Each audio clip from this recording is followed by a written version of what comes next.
E aí, gente, beleza aí?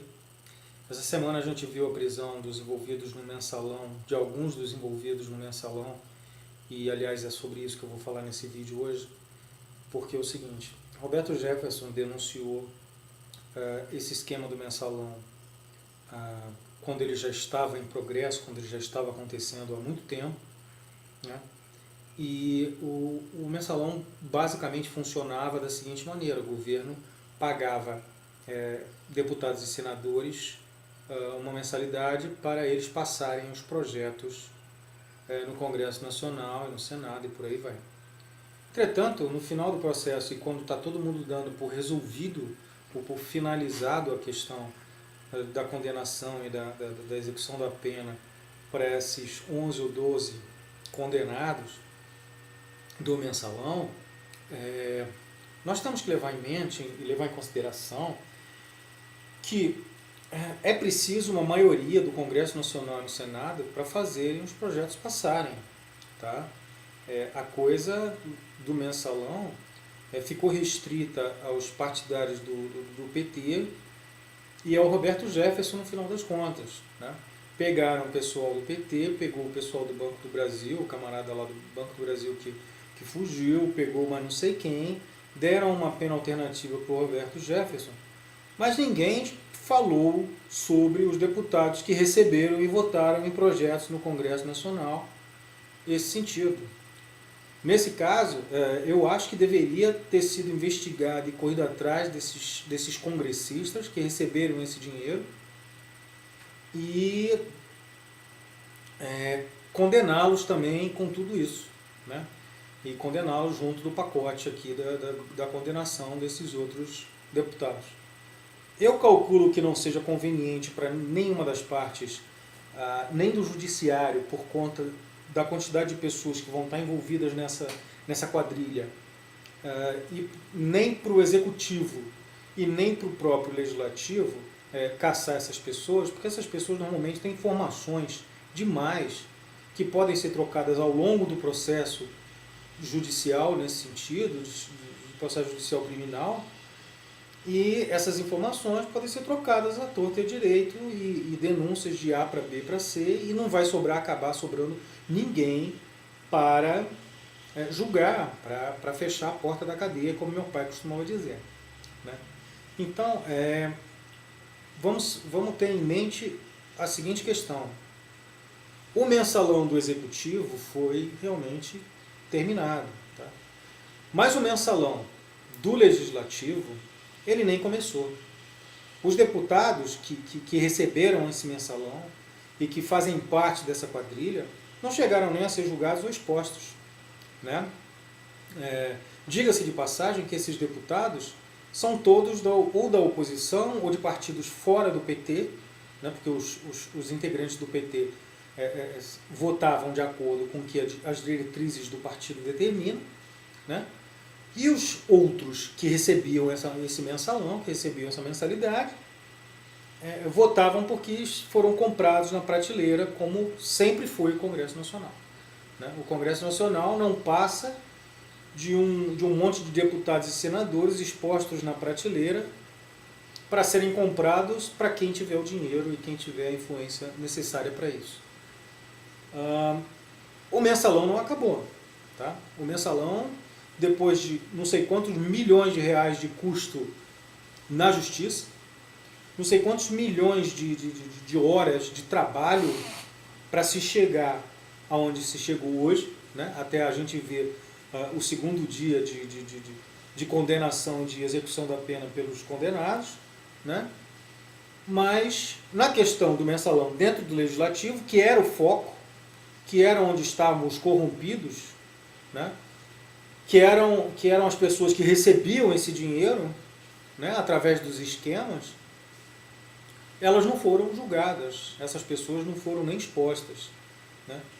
Então o pessoal pode esperar uma certa credibilidade da justiça nesse sentido, mas ela não existe. Né? Ela não existe. Foi muito dinheiro gasto nessa brincadeira para se julgar esses camaradas. Foram muitas horas de trabalho, milhares de processos que dependiam do julgamento do Supremo estão parados, ficaram parados no Supremo por conta da utilização dessas horas, e o custo para a nação, o custo em erário público legalizado, né, no pagamento das horas extras, no pagamento dos direitos trabalhistas dos ministros e de todo o pessoal envolvido, são milhares de reais. Então, de repente, nós estamos reclamando dos 55 milhões de reais que foram utilizados no mensalão, mas esse remédio está saindo muito mais caro do que a doença em si, do que o problema do mensalão. É claro que é preciso dar o exemplo de alguma maneira. E, no meu entender, o exemplo não foi dado. Tá? A quantidade de pena que os políticos deveriam ter tomado... E olha, eu sou do partido, e eu concordo que essas pessoas que envergonharam o partido deveriam ter uma pena muito mais dura, né? Deveriam ter uma pena muito mais contundente na questão tanto da sua dosimetria, quanto da sua execução, quanto da sua... enfim, eu gostaria que eles tivessem pelo menos 20, 30 anos, igual o Marcos Valério, né? Que eles tivessem essa pena. Né? E além disso, eu gostaria que eles tivessem os direitos políticos cassados permanentemente. Né? Que tivessem os direitos políticos cassados para não terem mais influência dentro do partido, essa influência perniciosa que eles tiveram dentro do partido. Né? Uma questão de limpeza do partido. Agora, a gente precisa levar em consideração que 8 dos 11 ministros que julgaram o mensalão, inclusive Joaquim Barbosa, foram nomeados pelo Lula. E o Lula poderia ter usado a força política dele para mitigar, para não acontecer, para não serem presos os envolvidos no mensalão. Né? Isso não foi feito. A coisa correu como deveria ter corrido dentro do processo que pela primeira vez aconteceu na história desse país. Né? Então, esse para mim é um ponto louvável, mas não suficiente. Né? Eu gostaria que essas pessoas fossem expulsas do partido, como partidário, como integrante do partido.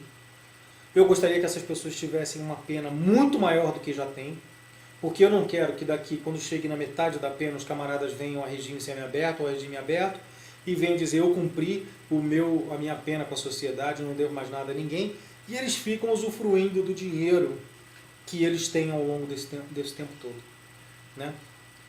Particularmente, eu tenho uma opinião bastante assim, pessoal sobre qual seria a pena para um corrupto no nosso país. Do meu ponto de vista, seria a pena de morte.